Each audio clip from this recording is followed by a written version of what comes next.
Hello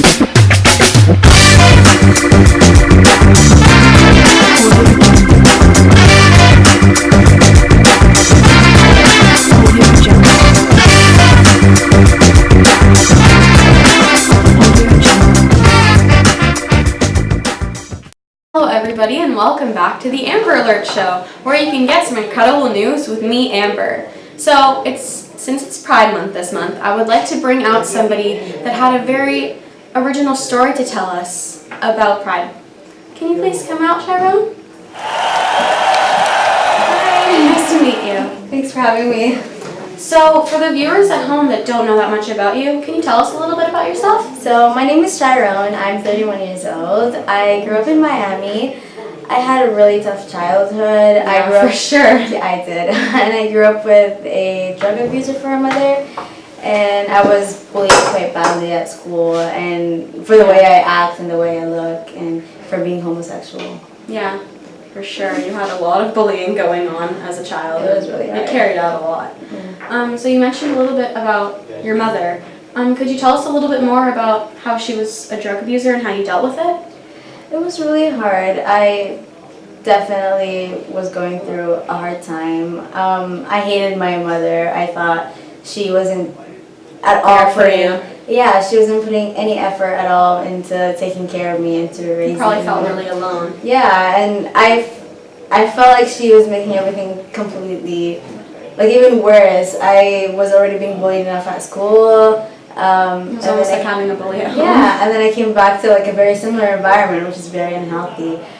She also would kick me out of the house at times. And she would take some of your money. Yeah, of course. And it was really bad. I just thought she didn't love me at all either. It was really Good thing you had Teresa to help you out. Yeah, I was very lucky. She was kind of like a second mom for you. Yeah, even more.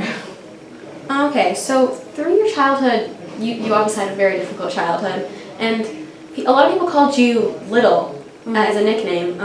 Could you tell us a little bit how you felt and how that made you feel? I couldn't understand why people would call me Little, why they wouldn't call me by my actual name. Yeah, nicknames are confusing. Yeah, the name Little just made me feel like I am completely unimportant. Powerless, yeah. And the word Little just made me feel like a loser. Like, for example, in a fight, who would win, the bigger person or the smaller person? Obviously the bigger person. The bigger person, right? Yeah, and so being called Little so much time just made me feel like maybe I am little and I am everything worthless. that's associated with. Yeah, and I ended up, instead of just dealing with it, I just ended up because you couldn't stand up for yourself because you just didn't feel good to do that. I really wanted to stand up for myself. It's scary. Yeah, it just didn't really have the courage to do that. So I just ended up changing everything about me that anybody would associate with being little. I did. That's crazy. So you changed your entire image. Yeah, I did. Yeah. You gained more muscle. Yeah, I did. Yeah. So, you went through a lot in your life, obviously. Like, you went through a ton. But was there like a moment when you felt almost like worthless and powerless? Yes, definitely. There were like the biggest moment. Many situations, but then the most where I felt very worthless specifically was where the fight happened with me and Terrell, who started it, but with Kevin. But you didn't know it was Terrell? I didn't know. Kevin would have done that to you.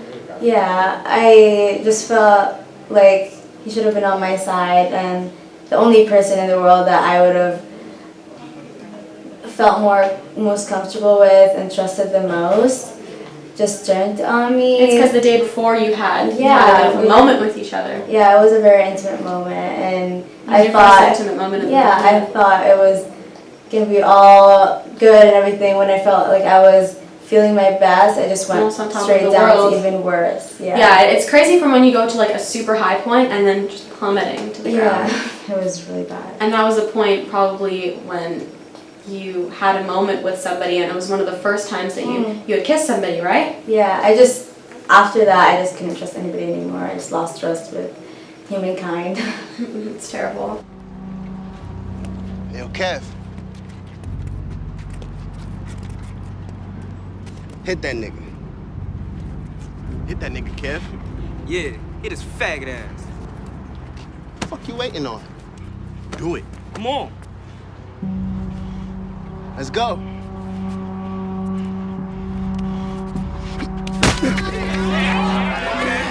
Yeah. You like that, Sharo?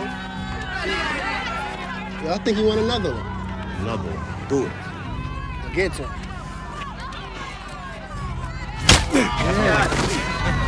Don't you get up, bro. Stay down. Yeah, if you get up, knock his faggot ass back down. Sharon, stay down. He got up. Oh, man. Stay down. Do it again. Do it. Do it. Move.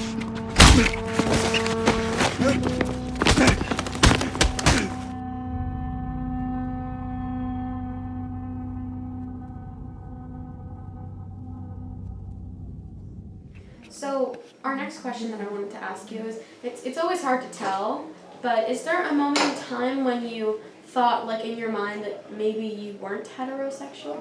Yeah, I just didn't find myself much attracted to girls, which is very scary at first because everybody else did. Especially in the area you lived in. Yeah, it wasn't at all accepted, like being gay and homosexual.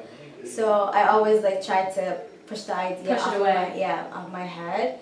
And so I was always afraid of that, oh, maybe I am. Until, So you just forgot about it. yeah, until I had my first kiss with Kevin. So that was the night before your... Yeah, that's when I knew that that's what's gonna make me happy. That's what I want to be. Yeah, Yeah, for sure. That's good. yeah. So I know that was on the rougher side of things, but can we play a little game maybe? Yeah, please. Okay, so this game is called Who's Most Likely To. So I'm basically just going to ask you a question, Yeah. and you're going to say throughout your life who relates to this the most, okay? So the first one that I wanted to say is, who's most likely to be a heartbreaker? I'd say Kevin. Only because he was around so much girls, and I feel like, Yeah, he was a girl hopper. yeah, definitely. And also, I speak from experience too. When the fight happened, my heart did break. I thought he'd broke be there for me, but he really wasn't. So it's not like most likely to. It actually happened. Yeah. Okay, so the next one that I wanted to say is, who do you think is most likely to give all their money to charity? I'd say Teresa. Because Yeah. she took care of me from a very little age. Yeah, very young. Like, Yeah. the beginning of your story. Same with Juan too. They both took care of me and they both cared for me when they really didn't need to. Mm-hmm.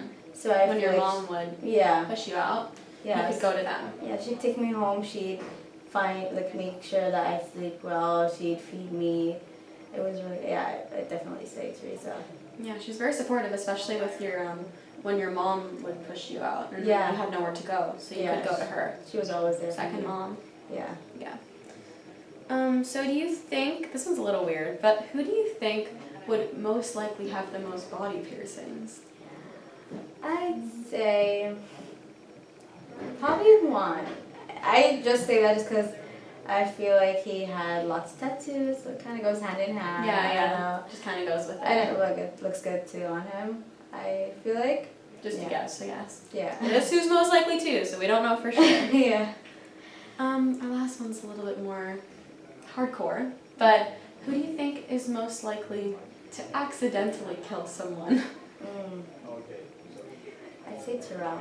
Only because he gets into so much fights, Yeah. and you never know. One day it can get real serious, and somebody can actually Like get the wrong punch. get severely hurt and end up like dying. For sure. Yeah, it's really bad. So we don't have that much time left, but just one more question for you. For people at home that are going through very similar experiences that you had, maybe with like bullying or discovering their sexuality and who they are, all of that kind of stuff, what would you like to give them for a little bit of advice? I would advise people to stand up for themselves and I love that. talk to people, because I, as a child, I was I still am very quiet. And you were very quiet. Yeah, and I find that very bad and unhealthy because you need to, take out your emotions. And You can't just build it yeah, up, you know, if you don't talk to anybody, it just builds up until, one day when you just burst, just like me. I ended up in jail, which is very bad. And I'd also definitely advise people to embrace who they are and accept themselves. Yeah. You can't be somebody You else. you don't need to change for other people, and that's just one way to, get out of depression. Well, that's amazing. Thank you so much for joining me today. It was a pleasure. Thanks for having me. I was very happy. Thank you. Nice to meet you. And that's all the time we have for today.